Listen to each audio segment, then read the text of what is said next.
ஹட்டன் நகரை அண்மித்த பகுதியில் அமைந்திருக்கும் காசல்ரி நீர்த்தேக்கம் இலங்கையின் வனப்பிற்கு எடுத்துக்காட்டாக திகழும் இடமாகும். அண்மை காலங்களில் நிலவிய தொடர் அதிவெப்ப காலநிலையால் மேற்படி நீர்த்தேக்கத்தின் நீரின் அளவில் மாற்றம் ஏற்பட்டுள்ளதாக எமது பிராந்திய செய்தியாளர் தெரிவிக்கிறார். வெளிநாட்டு சுற்றுலா பயணிகளால் மிகவும் விரும்பப்படும் இடங்களில் ஒன்றாக திகழும் இந்த நீர்த்தேக்கம் இலங்கையில் அமைக்கப்பட்ட முதலாவது நீர்த்தேக்கம் என்ற பெருமையையும் தன்னகத்தே கொண்டுள்ளது. ஹட்டன் நகரிலிருந்து நோவுட், பொகவந்தலாவ, மஸ்கெலியா மற்றும் பலாங்கொடு நகரங்கள் ஊடாக பயணிக்கையில் இந்த நீர்த்தேக்கத்தின் கரையினூடாக பயணிக்கக்கூடிய வாய்ப்பு கிட்டும். கண்களுக்கு விருந்தளிக்கும் இந்த இயற்கை எழில் கொஞ்சம் நீர்த்தேக்கத்திற்கு சுற்றுலா பயணிகள் பல இடங்களிலுமிருந்து வந்து செல்கின்றனர். கோடை மற்றும் விடுமுறை காலங்களில் இங்கு வரும் சுற்றுலா பயணிகளின் தொகையும் அதிகரித்து காணப்படுகிறது. அண்மை காலங்களில் நிலவிய தொடர் அதிவெப்ப காலநிலையால் மேற்படி நீர்த்தேக்கத்தின் அளவில் மாற்றம் ஏற்பட்டுள்ளதாக எமது பிராந்திய செய்தியாளர் தெரிவிக்கின்றார். தற்போது சிவனொளிபாத யாத்திரை ஆரம்பித்துள்ள காரணத்தால் சிவனொளிபாத மலைக்கு செல்லும் யாத்ரீகர்கள் தமது பயணத்தின் போது சுமார் 6 கிலோமீட்டர் தூரத்திற்கு இந்த நீர்த்தேக்கத்தின் வனப்பை பார்வையிட்டவாறு செல்லக்கூடியதாக இருக்கும். இனி விளையாட்டுச் செய்தி. பாகிஸ்தான் மற்றும் இலங்கை அணிகளுக்கு இடையிலான இரண்டாவது டெஸ்ட் கிரிக்கெட் போட்டி துபாயில் இன்று ஆரம்பமானது.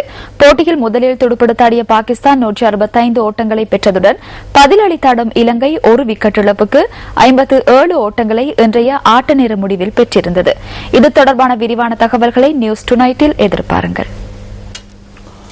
வலைப்பந்தாட்ட அபிவிருத்தி குழாம்களுக்கு இடையிலான லீக் போட்டிகள் கொழும்பில் இவ்வாறு முற்பகுதியில் நடைபெற்றன. இதில் யாழ் மாவட்ட அபிவிருத்தி அணியும் பங்கேற்றதுடன் அதில் யூனியன் கல்லூரியை சேர்ந்த வீராங்கனைகளே பெரும்பாலும் இடம்பெற்றிருந்தனர். விளையாட்டு வீராங்கனைகளை பொறுத்தவரை சர்வதேச மட்டத்துக்கு உயர வேண்டும், தாம் பிரதிநிதித்துவப்படுத்தும் தேசிய அணி வெற்றி பெற வேண்டும் என்பதுதான் ஒரே கனவாக இருக்கும். அந்த இலட்சிய கனவுடன் தான் இந்த வீராங்கனைகள் இங்கு வந்துள்ளனர். இந்த வீராங்கனைகளுக்கு ஏற்படக்கூடிய தடங்கல்கள் என்ன? இது தொடர்பாக ஒரு சிறிய பார்வை. எங்களுக்கு வந்து சான்ஸ் இங்கால எல்லாம் பேரண்ட்ஸ்லேருந்து டீச்சர்ஸ் ஸ்கூல் வந்து நிறைய ஒத்துழைப்பு இருக்குது. எங்களுக்கு உண்மையிலேயே பொருளாதார பற்றாக்குறை தான். அப்படியே இப்போ நாங்கள் வந்து கஷ்டம்தான். எஃப்டாக்குள்ளேயே ஒரு மச்சன்னு சொன்னாலே எங்களுக்கு போக்குவரத்து வசதி அப்படி ஒரு செலவு இருக்குது. இப்போ ஸ்கூலில் வந்து இதான் நம்ம செலவு இருக்குது, வேணாம் போவேணாம்னு சொல்லி நம்ம அதனால் வந்து எங்களை தான் பாதிக்கப்படும். எங்கள்கிட்ட தான் வச்சிருக்கிறோம். நாங்கள் 2009 வந்து இப்படி கோட்டம் வலிய மாவட்டம் நேஷனல் மட்டம் வந்திருக்கிறோம். ஃபர்ஸ்ட் முக்கியமாக கிரவுண்ட் நல்ல கிரவுண்டாக இருக்கணும். மற்றது வந்து எல்லாரும் வந்து சப்போர்ட் பண்ணணும். மற்றது எல்லாருமே கேமை ஊக்குவிக்கணும், உற்சாகப்படுத்தணும்.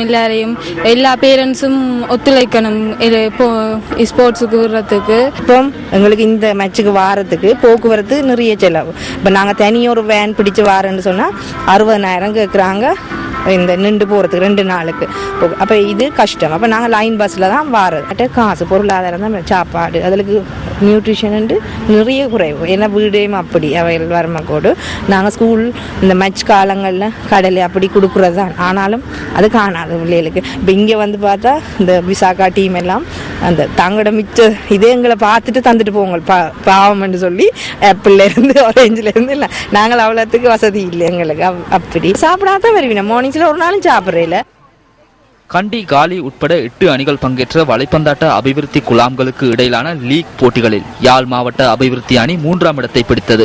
தடைகளை கண்டு தயங்காமல் வெற்றி நடை போடும் இவர்களுக்கு தகுந்த ஊக்கமளிக்கப்பட்டால் அதன் பயன் முழு இலங்கையும் பெருமையடையக்கூடிய வகையில் அமையும் என்பதில் எவ்வித ஐயமும் இல்லை. இத்துடன் நமது 8 மணி பிரதான செய்திகள் நிறைவடைகின்றன. வணக்கம்.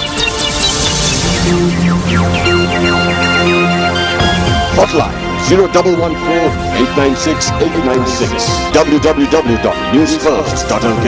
Feedback at newsfirst.lk.